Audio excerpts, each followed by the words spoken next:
Typing coaching centre में विजय का पहला दिन था। वह अपनी सीट पर बैठा टाइप सीखने के लिए नियमावली पुस्तिका पढ़ रहा था। तभी उसकी निगाह अपने केबिन के गेट की तरफ गई। कजरारे नैनों वाली एक सांवली लड़की उसकी केबिन में आ रही थी। लड़की उसकी बगल वाली सीट पर आकर बैठ गई, टाइपराइटर को ठीक किया और टाइप करने में मशगूल हो गई। विजय का मन टाइप करने में नहीं लगा। वह किसी भी हालत में लड़की से बातें करना चाह रहा था। वह टाइपराइटर पर कागज लगाकर बैठ गया और लड़की को देखने लगा। लड़की की अंगुलियां टाइपराइटर के कीबोर्ड पर ऐसे पड़ रही थीं जैसे हारमोनियम बजा रही हो। क्या देख रहे हो? थोड़ी देर बाद लड़की गुस्से से बोली, आपको टाइप करते हुए देख रहा हूँ। यहाँ क्या करने आए हो? टाइप सीखने, ऐसे सीखोगे? लड़की के स्वर में तल्खी बरकरार थी। मेरा आज पहला दिन है, इसलिए मेरी समझ में कुछ नहीं आ रहा है। आप टाइप कर रही थी तो मैं देखने लगा कि आपकी अंगुलियां कैसे पड़ती हैं कीबोर्ड पर। आपको टाइप करते देखकर लगा मैं भी सीख जाऊंगा। यदि इसी तरह मुझे ही देखते रहे तो आपकी यह मनोकामना कभी पूरी नहीं होगी। लड़की फिर टाइप करने में जुट गई। विजय भी कीबोर्ड देखकर टाइप करने लगा। टाइप करने में उसका मन नहीं लग रहा था। वे बेचैनी से महसूस कर रहा था। 10 मिनट बाद ही उसने टाइपराइटर का रिबन फंसा दिया। रिबन तो फंसेगा ही जब ध्यान कहीं और होगा। लड़की उसके टाइपराइटर को थोड़ा अपनी ओर खींचकर रिबन ठीक करने लगी। इसी बीच रिबन नीचे गिर गया। वह उसे उठाने के लिए झुकी तो उसके गले से चुन्नी गिर गई। रिबन उठाने के लिए विजय भी झुका था। उसकी निगाह अकस्मात ही लड़की के उरोजों पर चली गई।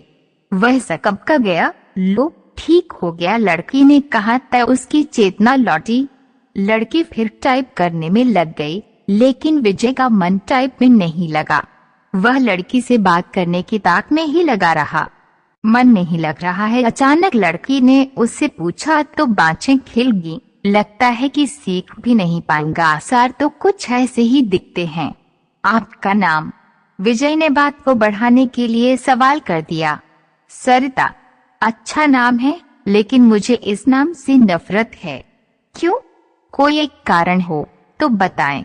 ये कहते हुए सरिता अपनी सीट से उठी और पर्स कंधे पर टांगते हुए केबिन से बाहर निकल गई। विजय उसे जाते हुए देखता रहा। उसके जाने के बाद उसने टाइपराइटर पर डाली।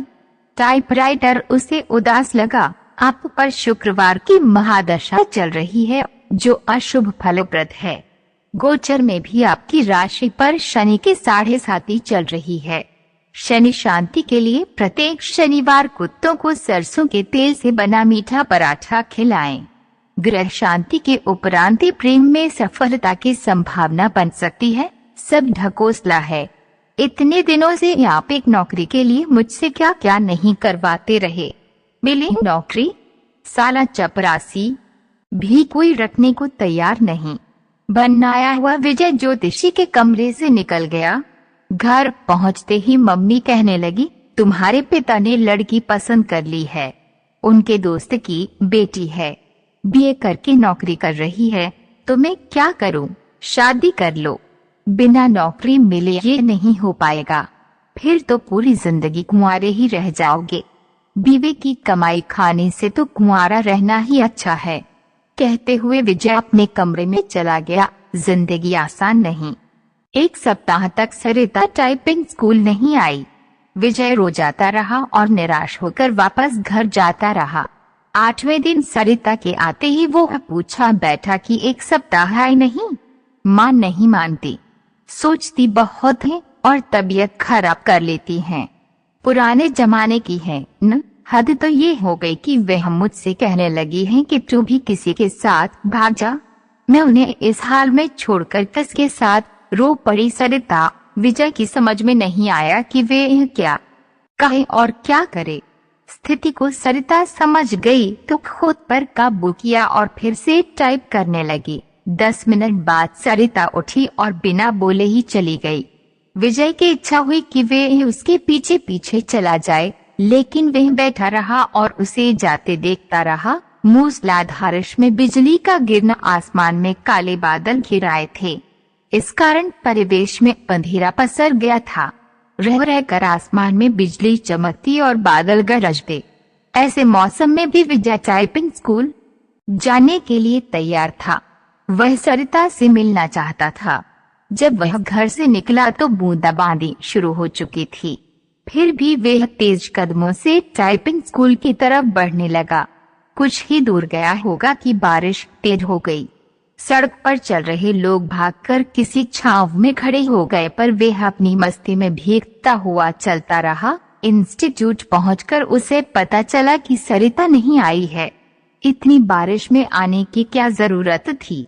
मैडम ने विजय से कहा, आप नहीं समझेंगी, सब समझती हूँ, लेकिन अब सरिता यहाँ कभी नहीं आएगी। क्यों?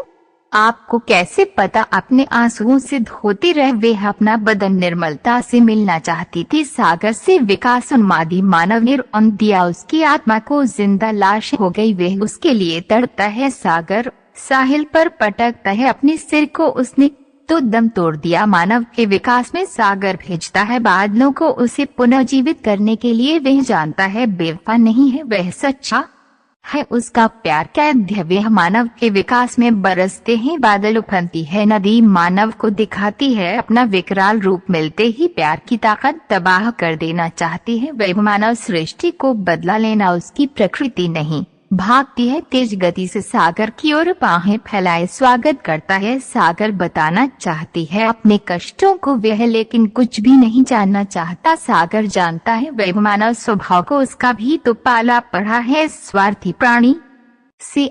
विजय की इस कविता को पत्रिका में छपे 1 माह से अधिक हो गया है, लेकिन उसके पास इस बार भी अब तक सरिता का कोई पत्र या फोन नहीं आया है। उसे उम्मीद है कि एक नए दिन सरिता उससे संपर्क जरूर करेगी। जब से वे यह कविता प्रकाशित हुई है तब से वे यह फोन की प्रत्येक घंटी पर चौंक जाता है।